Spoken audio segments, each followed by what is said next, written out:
Hello बच्चों, नया topic जिसका नाम है electric flux and Gauss law. इसके अंदर ये third, basically this is the third bit of electrostatic. आखिरी वाला पोर्शन है इलेक्ट्रोस्टैटिक्स का, जिसके अंदर हम पढ़ेंगे कि इलेक्ट्रिक फील्ड का शॉर्टकट फॉर्मूला क्या है, मतलब इलेक्ट्रिक फील्ड निकालने का शॉर्टकट फॉर्मूला क्या है। ठीक है, साइंटिस्ट आए जिनका नाम था गॉस लॉ। टॉपिक का नाम क्या है यहाँ पे देखो, गॉस लॉ। ठीक है, electric flux and Gauss law. ठीक है, तो सिमेट्रिक ऑब्जेक्ट जैसे कि ये अर्थ है, अर्थ सॉलिड स्फीयर है या हॉलो स्फीयर है, सिलेंड्रिकल ऑब्जेक्ट है या कोई एक सिंपली रॉड है, these are called as symmetric objects. तो सिमेट्रिक ऑब्जेक्ट्स के कारण किसी भी पर्टिकुलर डिस्टेंस पे, सरफेस पे, इनसाइड पे या आउटसाइड पे इलेक्ट्रिक फील्ड निकालने का आसान तरीका हमें गॉस ने बताया। ठीक है, और उसके वैरायटी ऑफ एप्लीकेशन है, उसके ऊपर से क्वेश्चन हमेशा आते हैं। ठीक है, और वो समझने के लिए गॉस ने एक टर्म डिफाइन की है, गॉसियन सरफेस।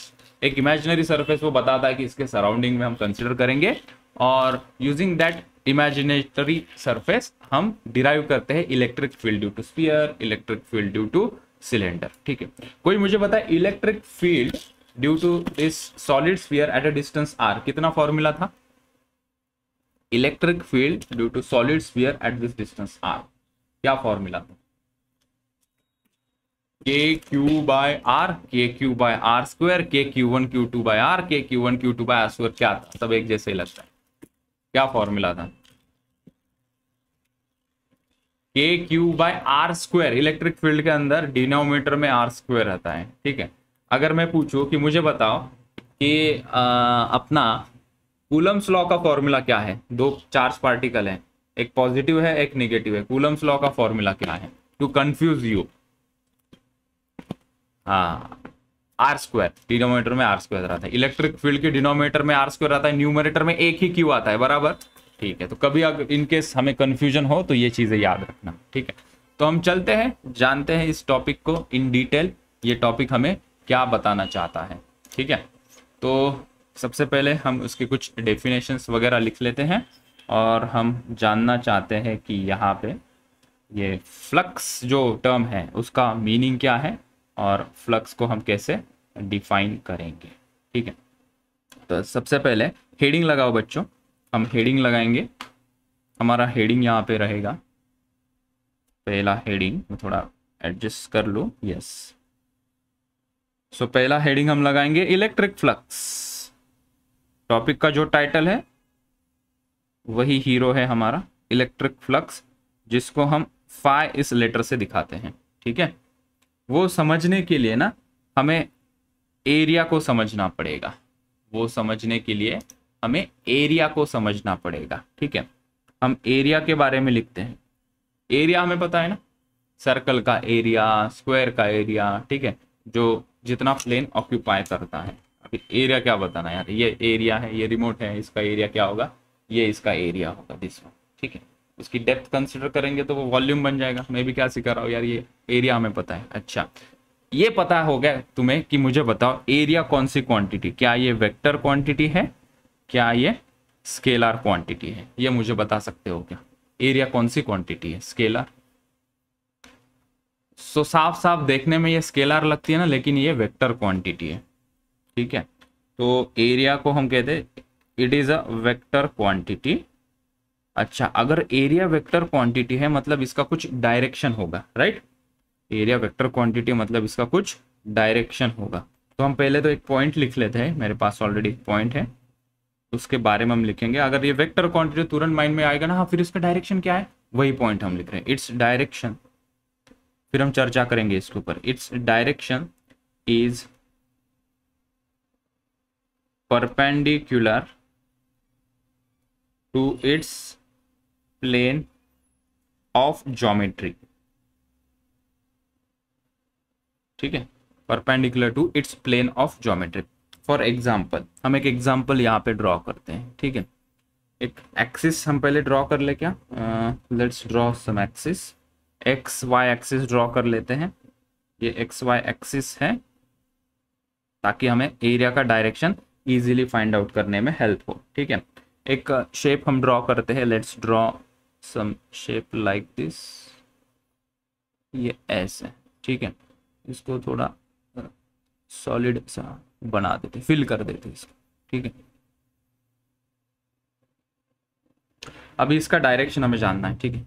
और इसकी लेंथ मान लेते हैं, ये स्ट्रेट है ना, ये ए है, रेक्टेंगल ड्रॉ कर रहा हूँ ऐसा समझो, ये बी है, स्ट्रेट है, ठीक है। इसका एरिया मुझे फाइंड आउट करना है, एरिया का डायरेक्शन फाइंड आउट करना है, ठीक है। बेसिकली अगर मैं यहाँ पे आ जाऊँ, यस, ठीक है, ये रेक्टेंगल है अपना बढ़िया सा, ठीक है। मान लो कि ये एक्स वाई प्लेन में है, ये वाई एक्सिस है, यहाँ पे ये एक्स एक्सिस है, ठीक है। ये वाई एक्सिस है, यहाँ पे ये एक्स एक्सिस है, ये हमने इसको ऐसे रखा, ठीक है। तो ऊपर से देखते हैं, ये वाले पोर्शन से देखो, ठीक है, ये वाई एक्सिस और ये एक्स एक्सिस, तो इसका एरिया का डायरेक्शन क्या होगा, उसके परपेंडिकुलर, उसके परपेंडिकुलर। तो ये सरफेस है x y plane, x y plane के परपेंडिकुलर क्या होगा, एक्स वाई प्लेन के परपेंडिकुलर ये क्या, कौन सा डायरेक्शन होगा बच्चों, कौन सा डायरेक्शन है, जेड एक्सिस, ठीक है।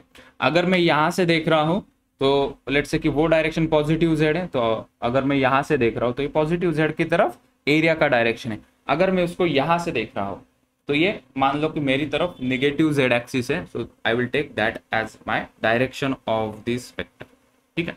तो 100 बात की एक बात बड़ी सिंपल सी है, अगर ये कोई प्लेन है, इसका एरिया वेक्टर मतलब इसका डायरेक्शन इसके परपेंडिकुलर है, वो सरफेस के परपेंडिकुलर हम ड्रॉ करेंगे। हमने वही पॉइंट यहाँ पे लिखा है, देखो, it is a vector quantity. दूसरी बात, its direction is perpendicular to its plane of geometry, ठीक है।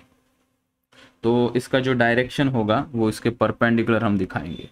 तो एक कलर सिलेक्ट कर देता हूँ, उसका डायरेक्शन अलोंग ये के कैप होगा। अगर मैं नीचे से देखता हूँ तो उसका डायरेक्शन माइनस के कैप के अलोंग होगा, ठीक है। तो एरिया वेक्टर क्या होता है, एक वेक्टर, एरिया एक क्वांटिटी होती है जिसको हम एरिया वेक्टर कहते हैं, ठीक है। आज से इसका नाम क्या है, सिर्फ एरिया नहीं कहेंगे, एरिया वेक्टर कहेंगे, ठीक है।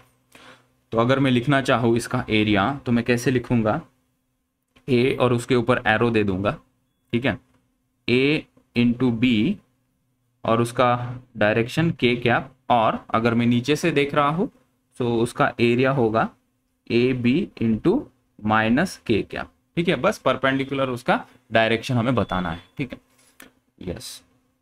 और एक दो एग्जांपल्स करते हैं इसके ऊपर ताकि हमें एक आइडिया आ जाए। हम रेक्टेंगल लिया ना, अभी हम इसको सर्कल लेते हैं। देखा, और एक एग्जांपल यहाँ पे लिखते हैं, इस बार हम 3D में ड्रॉ करना चाहेंगे। ये वाई एक्सिस ले लो, ये एक्स एक्सिस ले लो, और यहाँ पे एक ड्रॉ किया है, क्या बता रहे कंप्यूटर जी, जेड एक्सिस लेना है, ठीक है ले लेते हैं। ये जेड एक्सिस, एक्स वाई और एक्स, इसको मैं जेड ले लेता हूँ और इसको हम वाई ले लेते हैं, ठीक है। कुछ भी मान सकते हैं ना, ऊपर वाला मैंने जेड माना है और ये साइड में जो जा रहा है उसको मैंने वाई माना है, ठीक है। और यहाँ पे मैंने एक सर्कल ड्रॉ किया इस प्लेन में, ठीक है, जिसकी रेडियस है आर, ठीक है।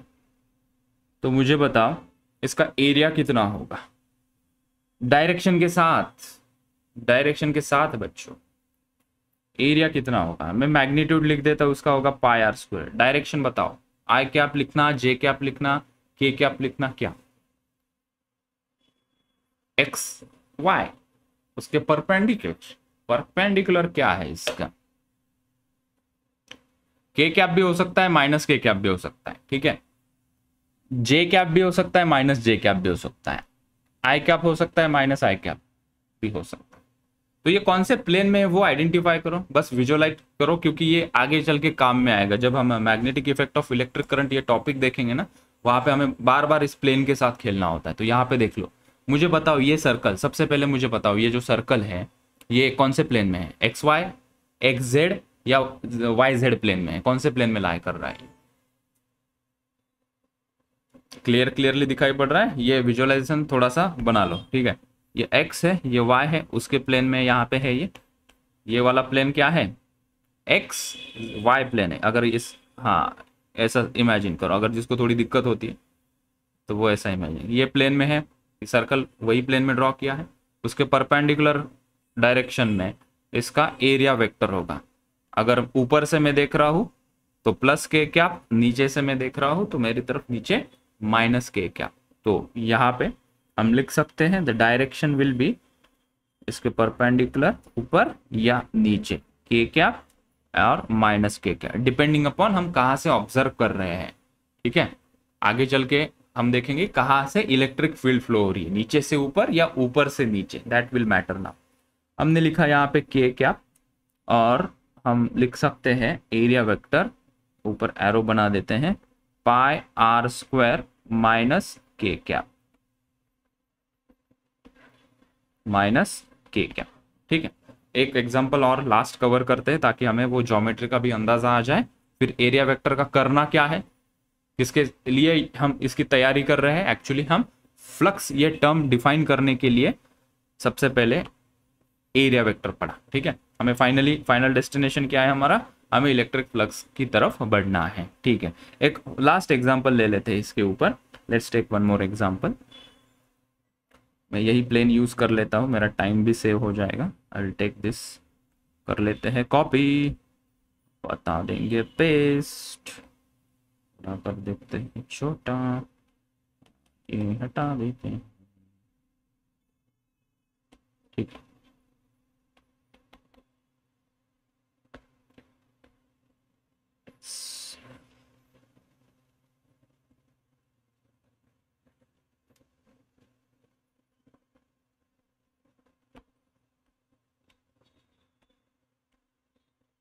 चुपके से हमने इसे y बना दिया। ठीक है, और इसके डायमेंशंस दे दूं क्या, a b, बताओ एरिया वेक्टर के साथ।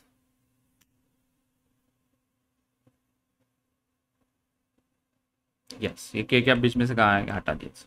बोलो जल्दी, जय माता दी, अरे जोर से बोलो।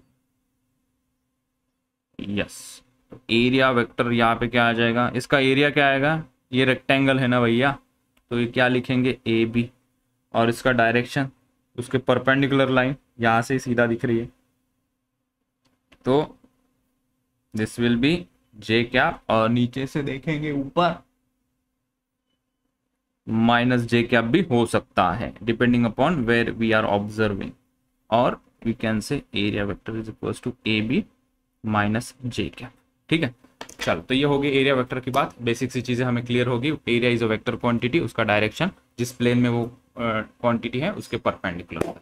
अभी बात यहाँ पे अटक जाएगी अगर मैं कहूँ कि एरिया वेक्टर इसके लिए क्या होगा, सिलेंडर के लिए एरिया वेक्टर क्या होगा, सिलेंडर के लिए वो ऐड आती है ना, फेना ही लेना,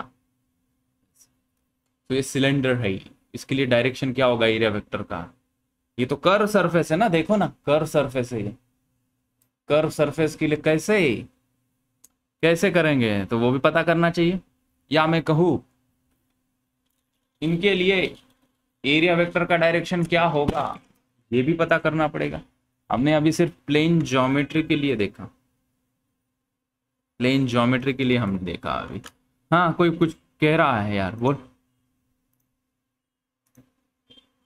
परपेंडिकुलर टू रेडियस, या हम कहेंगे इसको रेडियल डायरेक्शन में। ठीक है, चलो वो लिखते हैं हम, वो हमारी आगे वाली केस रहेगी। यहाँ पे हम क्या करेंगे, ये जो सभी सुन सुन सुन सुन सुन सुन सुनो सुनो सुनो पहले। ठीक है,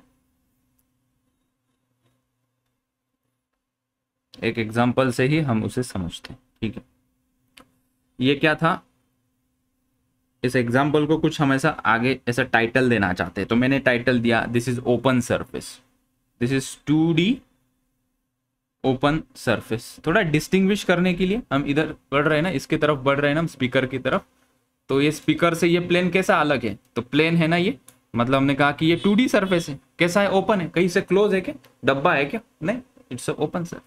ये भी कैसा है, this is a 2D surface, कैसा है, ओपन सरफेस है। ठीक है, चलो तो ये एक एग्जांपल में आते हैं हम अभी क्या करते हैं, एक डब्बा सा ड्रॉ करते हैं। ठीक है, लेट्स ड्रॉ डब्बा, ठीक है, 3D डब्बा ड्रॉ करेंगे हम, ठीक है, for 3D closed surface, 3D surface closed ही रहेंगे, ठीक है। हमें दिया है शेप, मैं ड्रॉ कर रहा हूं,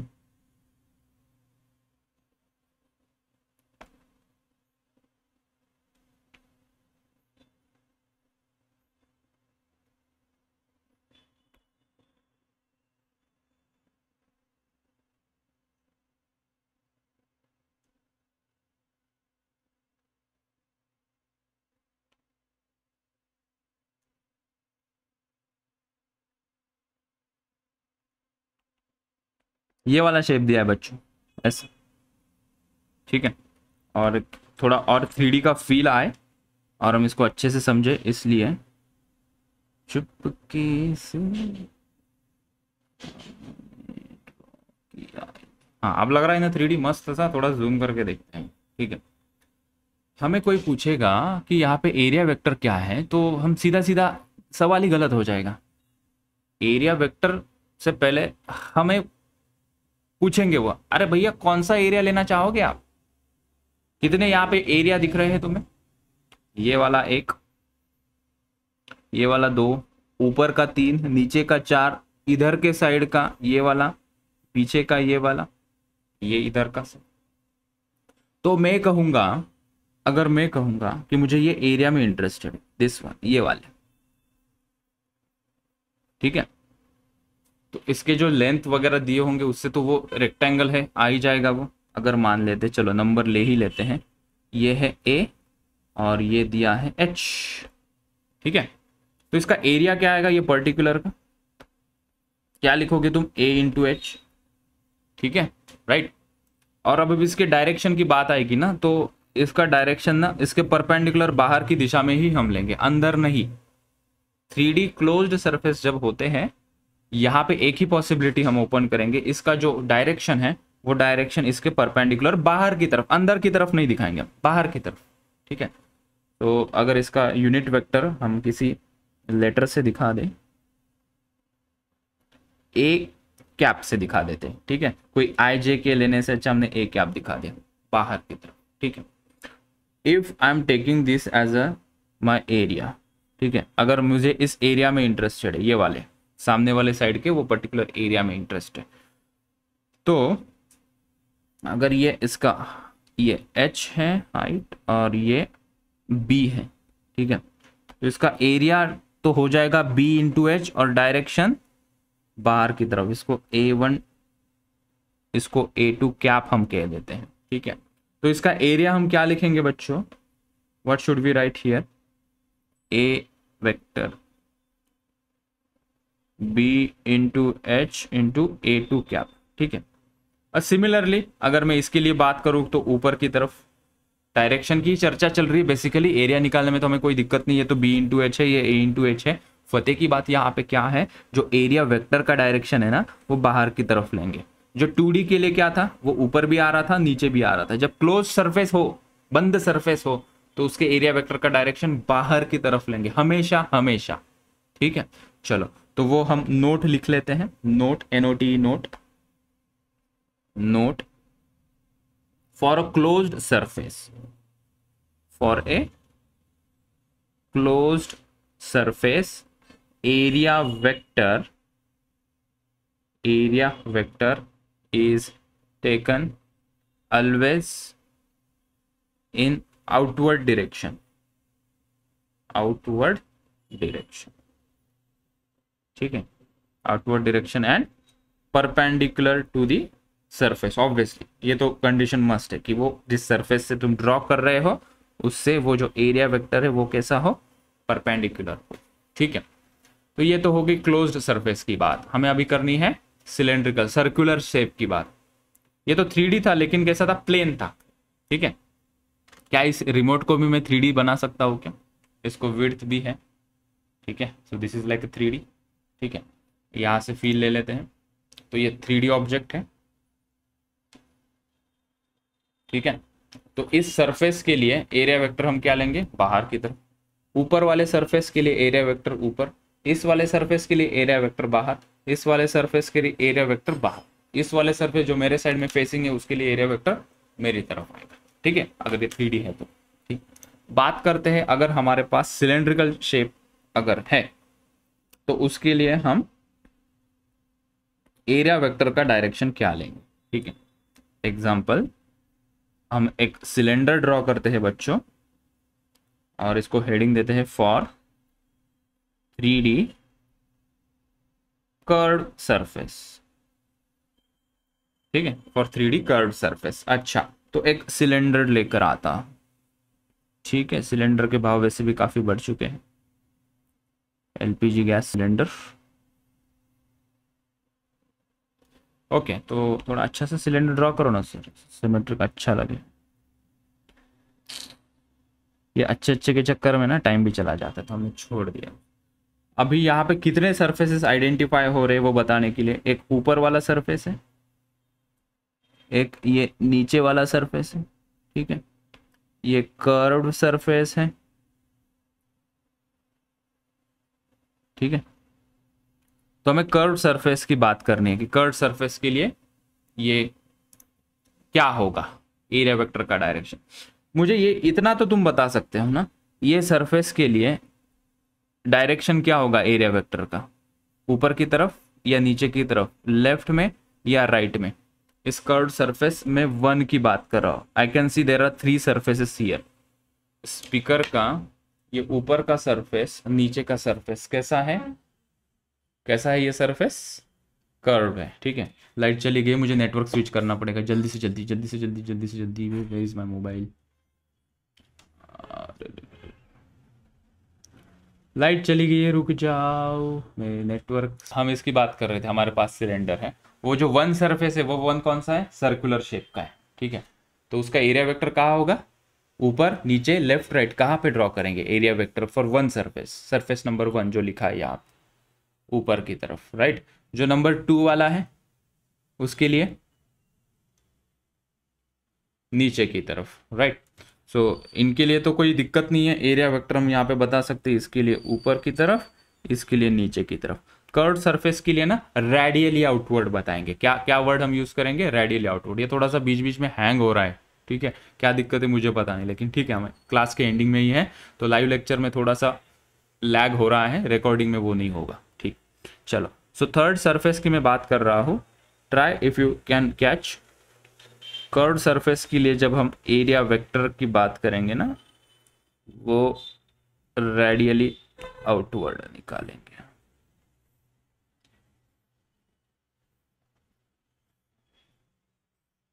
ये ऐसा पीछे की तरफ भी होगा, रेडियली आउटवर्ड। बहुत अटक रहा है क्या रे, हैंग हो रहा है क्या काफी, समझ में आ रहा है। ठीक है, बस एक लास्ट पॉइंट ही बाकी है, ये रेडियल वाली बात थी। ठीक है, तो यहां से ऐसे बाहर की तरफ, यहां से सेंटर से ऐसे, इसके सेंटर से ऐसे बाहर की तरफ हमारे एरिया वेक्टर का डायरेक्शन होगा। ठीक है, चलो बाकी कल बात करेंगे, हम इसको कंटिन्यू करेंगे।